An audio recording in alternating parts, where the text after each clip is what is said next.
Hey,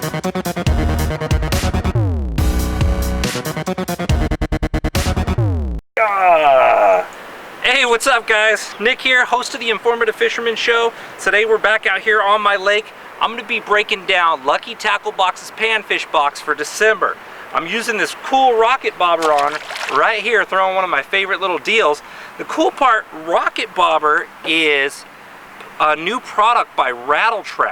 Pretty darn cool. They're designed for a casting aid and they're almost indestructible. They got much higher end components wrapped around right here, and if you do it the traditional way and wrap it around that little stem and close it, that drops all the way in.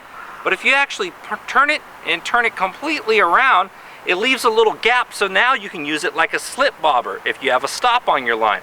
Pretty awesome product that I'm using to whip my lighter little jigs out there a long ways and dance it in the wintertime like this.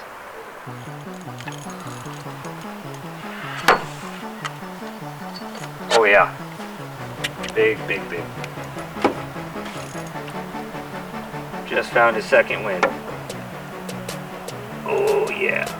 Oh yeah. That is what we're hunting for right there. Look at that. Oh my goodness. It's not even a red ear. That's a bluegill. That's a gigantic bluegill. My gosh. December bluegill. I'm going to show you guys a trick that I'm doing with this bobber too. Let me measure him real quick. That is a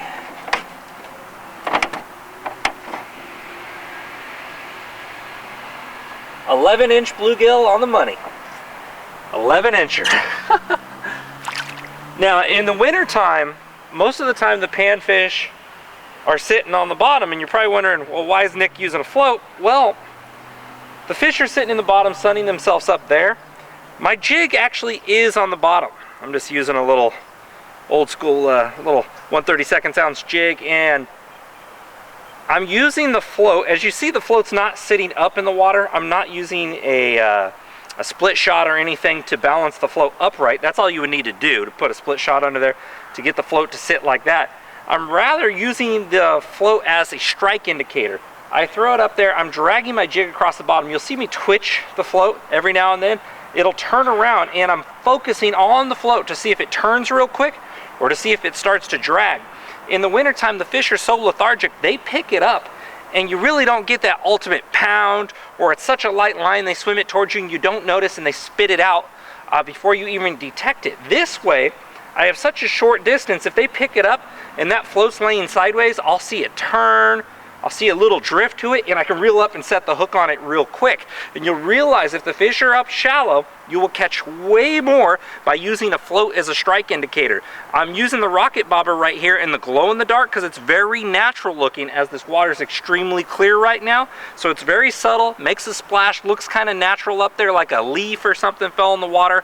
Not the bright colors. I would use the bright colors if I was fishing deeper and further away from the boat to give myself a better visual on it. But in this case, I'm using it as a strike indicator, fishing shallow and clear water, so I want natural, and I want it to lay down sideways to give me the ultimate detection.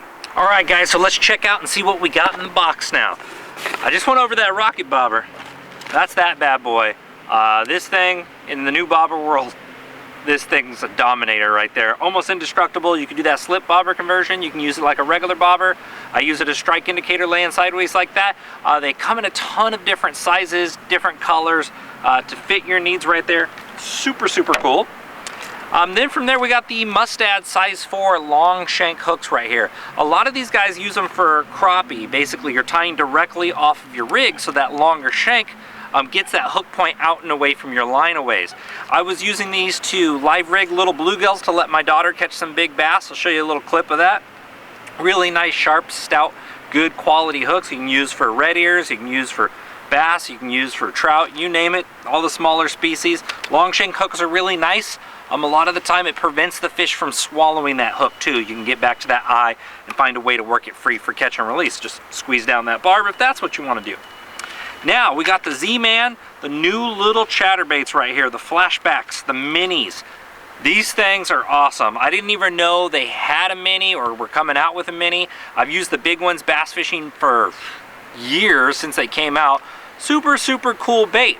What I'm finding is in the winter time like this, I'm just slow rolling it. I let it cast, lay out to the bottom. It's got a big stout single hook. I'm actually throwing it on my bass spinning rods, which is a medium or medium light 7-foot fast action rod. And the reason for it's got a stouter hook. I'm letting it get down to the bottom. I'm slow rolling it on the bottom. I'm getting good bass, big red ears. The crappie will smash these. I just haven't fished it around the crappie yet, and the trout will smash these. I can personally guarantee it. I am going to tie on and troll for some trout with these bad boys because I know they're going to get them. The retrieve I'm doing for this is just a slow, steady retrieve. You can burn these. They have more kick. The water's cold. The fish are lethargic right now. It's winter time, so take your time. Slow roll it. That the little displacement's going to get their attention. You can kind of yo-yo it, but do a slow yo-yo if you're going to do that. Okay, we have the Johnson Beetle shads. These are like a little soft swim bait. Let me open one of these up. I think I probably got one in my pocket. No, I don't have one in my pocket. Let me open it up and show you these. All right, so you're probably just thinking any little soft swim bait. Sure, it's chartreuse, but it's got a killer little boot tail, and it's got a fatter little lower body. It kind of works like a keel, which prevents it from turning over easy, and it's got a pretty good sized tail for a little grub right there. The chartreuse works really good in that dingy water. I've also been slow rolling these in the chatterbait areas where I've been getting those other big redfish. Red ears. But these are real soft and pretty darn durable bait by Johnson right there. So check out those little beetle shads. Perfect for crappie, perfect for bass, or any other fish that's going to eat a small minnow. All right. Now, my new favorite toy by Rattle Trap is these little tiny baby rattle traps. It's the tiny trap. Watch this video I'm gonna put over right here. This is me whacking a bass anywhere between 4 and 5 pounds. I think it was like 4 3/4, maybe a hair over 5. Real thick wintertime bass. I've also caught a 6-pounder. I've caught a 4. I've caught numerous 3s on these little traps in freezing cold water. The awesome part is it's thin sides. It's exactly like the big rattle traps and the medium rattle traps. They fish identical. You can burn them. You can yo-yo them, you can slow roll it across the bottom. These things in the colder months when these fish are lethargic, this thing's been slaughtering them. I haven't had a chance to try it in the warmer months yet, but I'm going to. When the bite gets tough, we downsize.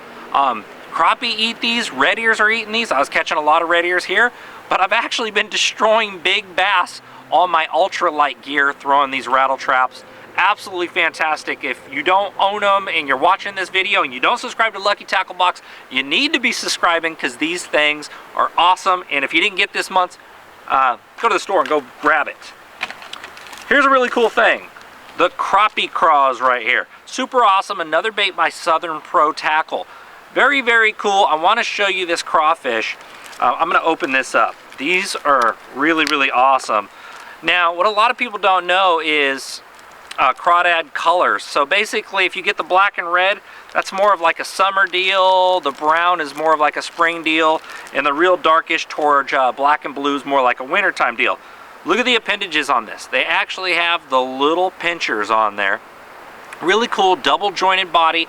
I've been fishing these in the wintertime. I start off on a 1/32 instead of that 1/64 like I'd like to talk to you guys about. That's more of a warmer water deal because it's falling slowly. They grab it out of the middle of the water column as it's easing down. With the 1/32 or up to an 1/8 ounce, I'm down into the bottom. I know they're sitting on the bottom hanging out, and I just slowly shake it. I just try to shake it in place as much as I can. Maybe a little hop every now and then, but you don't want to be retrieving it going across the bottom. Just slow little hops in the wintertime. I know people say, oh, all crawfish go in the mud in the wintertime. Not all of them. They're still there. The fish are accustomed, especially big red ears or crappie, accustomed to eating little crawfish. Just when the crawdad get out of those real juvenile phases, this is when they start looking real tasty to those fish. They have soft shells. They're high in protein. That is a killer bait. The Crappie Monkey. I got it tied onto one of my rods somewhere. Let me find the Crappie Monkey for you. This is the Crappie Monkey. I left it back at the dock, so I'm filming the clip now for you. I've been catching them, shaking this thing on the bottom. It's like a more of a bottom appendage type bait. It almost looks like a creature bait, and it's got a lot of bulk to it, which you don't see on a lot of the soft plastics. A lot of the soft plastics are narrow, thin, looking for a good wiggle displacement, and they don't have the bulk. If you're not getting bit on your thinner little appendage plastics, switch to a bulky, chunkier plastic, and a lot of time that'll trigger that bigger panfish into chewing. Well, that's it, guys. Aside from your literature that comes in your box and your sweet Lucky Tackle Box sticker that you need to stick on your back car window, so when I drive by I'll honk and be like, we're on board, man. A lot of awesome baits this month. Get out there and wreck some fish on them. Let me know how you're doing. Hit up Lucky Tackle Box on Facebook. Visit luckytacklebox.com and subscribe if you haven't yet, guys. Appreciate you watching.